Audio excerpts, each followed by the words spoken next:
Technique easy এডুকেশনের পক্ষ থেকে তোমাদের জন্য রইল অনেক অনেক শুভকামনা। আশা করি তোমরা অনেক বেশি ভালো আছো। এখনকার পর্বে আমি সমদ্বিবাহু ত্রিভুজের ক্ষেত্রফল নির্ণয়ের যে সূত্রটা আছে কিভাবে আসে এইটা আমরা দেখাবো। দেখো যে ব্যাপারটা বললাম যে এবিসি একটা সমদ্বিবাহু ত্রিভুজ। সমদ্বিবাহু ত্রিভুজের আমরা জানি দুইটা বাহু সমান হয়।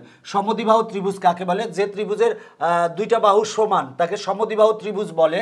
দেখো যে ব্যাপারটা সেটা হলো যে এ বি সি একটা সমদ্বিবাহু ত্রিভুজ। এখন দেখো যে ব্যাপারটা এবি বাহু আর এসি বাহু সমান পরস্পর। তাহলে এবি বাহু ইকুয়াল টু যদি এ ধরি আর এসি বাহু ইকুয়াল টু যদি, তাহলে এসি বাহু ইকুয়াল টু এ হবে, কারণ দুইটা বাহু পরস্পর সমান। আর বিসি বাহু ইকুয়াল টু ধরে নিলাম যে বি, তার মানে এইটুকু হচ্ছে বি, মানে বিসি ইকুয়াল টু বি। দেখো যে ব্যাপারটা লিখবো হচ্ছে, মনে করি এ বি সি সমদ্বিবাহু ত্রিভুজের সমান সমান বাহুর দৈর্ঘ্য A B equal to AC equal to A, ভূমির দৈর্ঘ্য বিসি ইকুয়াল টু বি। তার মানে আমরা লিখেছি এ বি সি সমদ্বিবাহু ত্রিভুজের এ বি ইকুয়াল টু সমান সমান বাহুর দৈর্ঘ্য A B equal to AC equal to A আর ভূমির দৈর্ঘ্য বিসি ইকুয়াল টু বি। এখন লিখবো যে এডি লম্ব বিসি আঁকি, মানে আমরা লম্ব আঁকলাম। দেখো লিখবো যে এডি লম্ব বিসি আঁকি।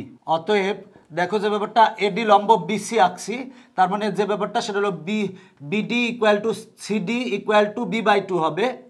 BD equal to CD equal to B by two, কারণ দেখো বিসি হচ্ছে বি। তাহলে দেখো যেহেতু লম্ব আঁকছি তাহলে দেখো যে এই এবি এবং এসি বাহু যেহেতু সমান, তাহলে বিডি ইকুয়াল টু সিডি হবে।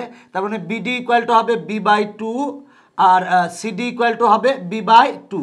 তার মানে আমরা BD equal to CD equal to B by two পেয়েছি। এখন সমকোণী ত্রিভুজ এ বি ডি হতে পাই। দেখো এ বি ডি এটা একটা সমকোণী ত্রিভুজ। এই এ ডি বি কোণ ইকুয়াল টু 90 ডিগ্রি, এই কোণটা 90 ডিগ্রি, 90 ডিগ্রির বিপরীত বাহু হচ্ছে অতিভুজ।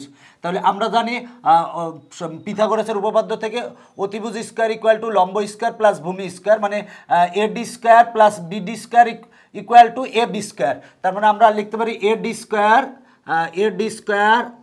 Plus BD square equal to A B square. আমরা এটা লিখতে পারি A D square plus BD square equal to A B square লিখছি। আমরা এখান থেকে এ ডি বের করব, তার মানে A D square equal to A B square, এইটা হচ্ছে প্লাস বিডি স্কোয়ার হচ্ছে প্লাস, পক্ষান্তর করলে হবে মাইনাস বিডি স্কোয়ার, বা A D square equal to A B. দেখো এ বি সমান হচ্ছে আমরা পেয়েছি হচ্ছে এ, তার মানে A square minus BD, BD সমান হচ্ছে বি বাই টু, তার মানে বি বাই টু এরপরে হোল স্কোয়ার, বা A D square equal to A square minus বিকে স্কোয়ার করলে হবে বি স্কোয়ার আর টুকে স্কোয়ার করলে হবে 4, বা A D square equal to আমরা এটার যদি লসাগু করে, লসাগু হচ্ছে 4 আর এ স্কোয়ার গুণ করলে হয় 4 এ স্কোয়ার, 4 আর 4 কাটা থাকে হচ্ছে বি স্কোয়ার। এবার আমরা স্কোয়ারটা যদি পক্ষান্তর করি তাহলে পাই হচ্ছে বা এডি ইকুয়াল টু আমরা পাই root over of 4 A square minus B square ভাগ 4। এখন আমরা অতএব এডি ইকুয়াল টু কী পাই? দেখো যদিও তোমরা বলবা যে স্কোয়ার পক্ষান্তর করলে প্লাস মাইনাস হয়, প্লাস মাইনাস রুট হয়, মাইনাস হবে না, কারণ এডি হচ্ছে বাহুর দৈর্ঘ্য। অতএব এডি ইকুয়াল টু পাই, আমরা রুটটা যদি উপরে দেই তাহলে root over of 4 A square minus B square আর ভাগ root over of 4, root over of 4 সমান হয় হচ্ছে 2। তার মানে আমরা এডি ইকুয়াল টু পেলাম, এডি মানে আমরা লম্ব পেয়েছি।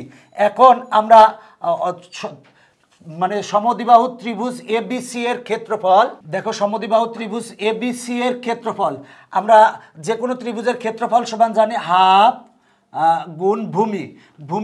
দেখো যে ব্যাপারটা হাফ গুণ ভূমি গুণ উচ্চতা, ভূমি হচ্ছে বিসি, বিসি গুণ উচ্চতা, উচ্চতা হচ্ছে এডি, হাফ গুণ ভূমি গুণ উচ্চতা। এখন দেখো যে ব্যাপারটা সেটা হলো হাফ গুণ বিসি। দেখো আমরা বিসি সমান কত পেয়েছি? দেখো যে ব্যাপারটা বিসি সমান আমরা বিসি মানে হচ্ছে ভূমি, ভূমি হচ্ছে বি ইন্টু এডি, এডি মানে আমরা উচ্চতা সমান পেয়েছি root over of 4 A square minus B square ভাগ পেয়েছি হচ্ছে 2। এখন দেখো যে ব্যাপারটা বি আর 1 গুণ করলে হয় বি ভাগ 2 আর 2 গুণ করলে হয় 4 আর রুট ওভার অফ দেখো যে ব্যাপারটা 4a² মাইনাস বি স্কোয়ার। সমদ্বিবাহু ত্রিভুজ এবিসি এর ক্ষেত্রফল সমান আমরা পেয়েছি b/4 √4a² minus B square. এটা হচ্ছে সূত্র, সেটা হলো সমদ্বিবাহু ত্রিভুজ এবিসি এর ক্ষেত্রফলের, তার মানে আমরা মূল সূত্রটা পেয়ে গেছি। এই সূত্রটা অঙ্ক করার ক্ষেত্রে অনেক কাজে লাগবে। এবং উচ্চতা এডি ইকুয়াল টু আমরা পাচ্ছি হচ্ছে এইটা।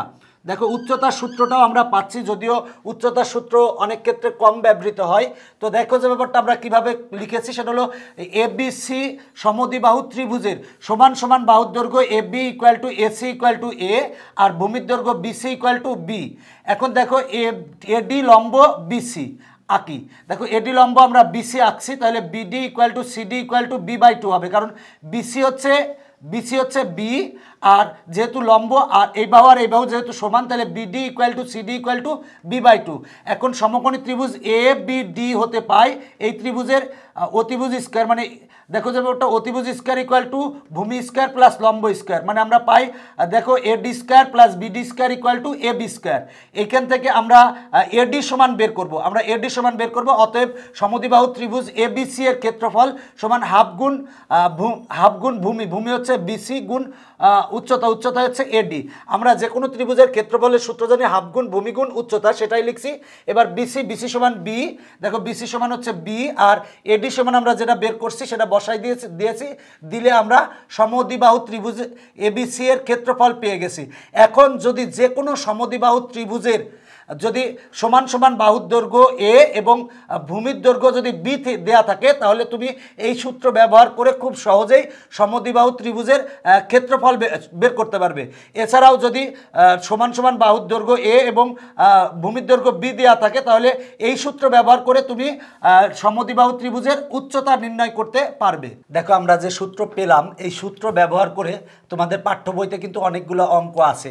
তো অঙ্কগুলা আমি একটু সংক্ষেপে বলবো। দেখো যে ব্যাপারটা, এই একটা সমদ্বিবাহু ত্রিভুজ, এই ত্রিভুজের ভূমির দৈর্ঘ্য দেওয়া আছে, ভূমির দৈর্ঘ্য বি ইকুয়াল টু 60 সেন্টিমিটার এবং ক্ষেত্রফল দেওয়া আছে। দেখো দুইটা জিনিস দেওয়া আছে, ভূমির দৈর্ঘ্য আর ক্ষেত্রফল দেওয়া আছে। এখন বলা আছে সমান সমান বাহুর দৈর্ঘ্য এ বের করো। তাহলে দেখো যে ব্যাপারটা, সেটা হলো আমরা ক্ষেত্রফল সমান আমরা জানি কত, ক্ষেত্রফল সমান জানি হচ্ছে b/4 √4a² minus B square equal to, দেখো ক্ষেত্রফল এখানে কিন্তু দেওয়া আছে, তাহলে ক্ষেত্রফল ইকুয়াল টু 1200 হবে। দেখো এটা একটা সমদ্বিবাহু ত্রিভুজের এই সমান সমান বাহুর দৈর্ঘ্য মানে এ নির্ণয় করতে বলছে, আর ভূমির দৈর্ঘ্য বি দেওয়া আছে আর ক্ষেত্রফল দেওয়া আছে। তাহলে আমরা সমদ্বিবাহু ত্রিভুজের ক্ষেত্রফল সমান আমরা কত পাবো, 1200 পাবো। এখন আমরা বি সমান বসাই দিব। দেখো বি সমান আমার এখানে বি সমান 60 দেওয়া আছে, তাহলে 60/4 √4a² মাইনাস দেখো বি সমান 60, তার মানে 60² ইকুয়াল টু 1200। দেখো আমরা এখানে বি সমান বসাই দিয়েছি, দিয়ে এখন ক্যালকুলেশন করলে এ সমান আমরা যেটা পাবো সেটাই হবে হচ্ছে সমান সমান বাহুর দৈর্ঘ্য। অ্যান্সার শেষ। দেখো খুব সহজ একটা অঙ্ক। দেখো বলা ছিল যে মানে ভূমির দৈর্ঘ্য দেওয়া আছে আর ক্ষেত্রফল দেওয়া আছে, তাহলে সমদ্বিবাহু ত্রিভুজের সমান সমান বাহুর দৈর্ঘ্য বের করো। তাহলে যেহেতু ক্ষেত্রফল দেওয়া আছে, আমরা সমদ্বিবাহু ত্রিভুজের ক্ষেত্রফল নির্ণয়ের সূত্র জানি b/4 √4a² minus B square. তাহলে এই ক্ষেত্রফল ইকুয়াল টু হবে 1200। এখানে আমার বি সমান যেটা দেওয়া আছে বসাই দিয়ে ক্যালকুলেশন করলে আমরা এ সমান যেটা পাবো সেটাই হচ্ছে সমান সমান বাহুর দৈর্ঘ্য। এখন দেখো এই অঙ্কটায় কি বলা আছে, দেখো তোমাদের পাঠ্য বইয়ের অঙ্ক, এটাও অঙ্ক। দেখো বলা আছে সমান সমান বাহুর দৈর্ঘ্য দেওয়া আছে, মানে এ সমান দেওয়া আছে এবং ক্ষেত্রফল দেওয়া আছে। তাহলে বলছে যে বি সমান নির্ণয় করো। আমরা ক্ষেত্রফল নির্ণয়ের যে সূত্রটা জানি সেটা লিখব। ক্ষেত্রফল নির্ণয়ের সূত্র হচ্ছে b/4 √4a² minus B square. এটা হচ্ছে ক্ষেত্রফল নির্ণয়ের সূত্র। দেখো এই ক্ষেত্রফল সমান দেওয়া আছে প্রশ্নে 48, তাহলে এই ক্ষেত্রফল ইকুয়াল টু লিখব 48। এইখানে আমার এ সমান যেটা দেওয়া আছে সেটা বসাই দিব। বসাই দিয়ে দেখি আমরা এ সমান বা b/4 √4 ইন্টু এ। দেখো এ সমান দেওয়া আছে 10, তাহলে 10² minus B square equal to 48। এখন আমরা যখন এটা ক্যালকুলেশন করলে আমরা বি সমান পাবো। বি সমান যেটা পাবো সেটাই হবে ভূমির দৈর্ঘ্য। অ্যান্সার শেষ।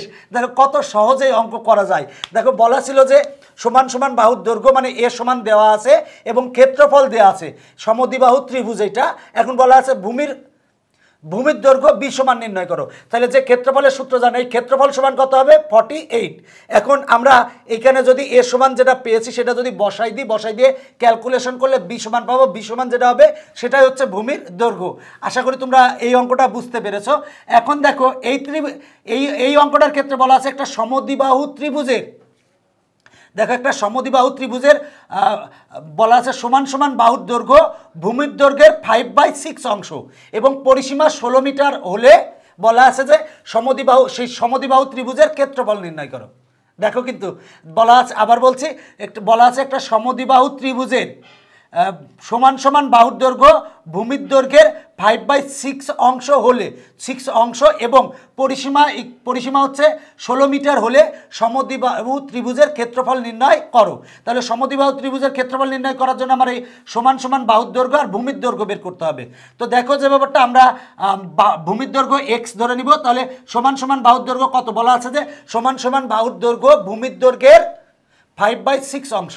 তাহলে ভূমির দৈর্ঘ্য যদি আমরা x ধরি তাহলে সমান সমান বাহুর দৈর্ঘ্য ইকুয়াল টু হবে 5x/6। তার মানে আমরা AB = AC = 5x/6 পাবো। আমরা জানি, দেখো পরিসীমা সমান 16 মিটার দেওয়া আছে, তাহলে ত্রিভুজের 3 বাহুর যোগ করলে আমরা পরিসীমা পাবো। তার মানে আমরা পাবো হচ্ছে, দেখো যে ব্যাপারটা সেটা হলো AB মানে হচ্ছে 5x/6 প্লাস BC মানে x আর প্লাস AC মানে 5x/6। বলা আছে এই 3 বাহুকে যোগ করলে আমরা পরিসীমা পাবো। এই পরিসীমা সমান হচ্ছে 16। এবার এখান থেকে আমরা ক্যালকুলেশন করলে x সমান পাবো। x সমান যেটা পাবো সেটা হলো ভূমির দৈর্ঘ্য পাবো। এবার ভূমির দৈর্ঘ্য মানে x সমান যেটা পাবো সেটা হবে ভূমির দৈর্ঘ্যকে আমরা b দ্বারা প্রকাশ করব। এরপরে আমরা এই x এর মান আমরা যদি এইটাই বসালে আমরা সমান সমান বাহুর দৈর্ঘ্য পাবো, ওইটারে আমরা a ধরবো। এবার আমরা সমদ্বিবাহু ত্রিভুজের ক্ষেত্রফল নির্ণয়ের সূত্র b/4 √4a² - b², এই সূত্রে আমরা a আর b এর মান বসাই দিলে নির্ণয় অ্যান্সার চলে আসবে। আশা করি যে এই অঙ্কগুলা, যদিও আমি তোমাদের পরবর্তীতে দেখবা যে অনেকগুলা লেকচারেই আমি করে দিয়েছি এই অঙ্কগুলা। এই অঙ্ক 3টাই আমি একটা পর্বে করে দিয়েছি যাতে তোমাদের উপকারে আসে। তো আমি এখন মূলত সংক্ষেপে বলছি যাতে তোমরা বুঝতে পারো বিষয়টা। তো এখনকার পর্ব শেষ করছি, পরবর্তীতে আবার দেখা হবে। Bye bye.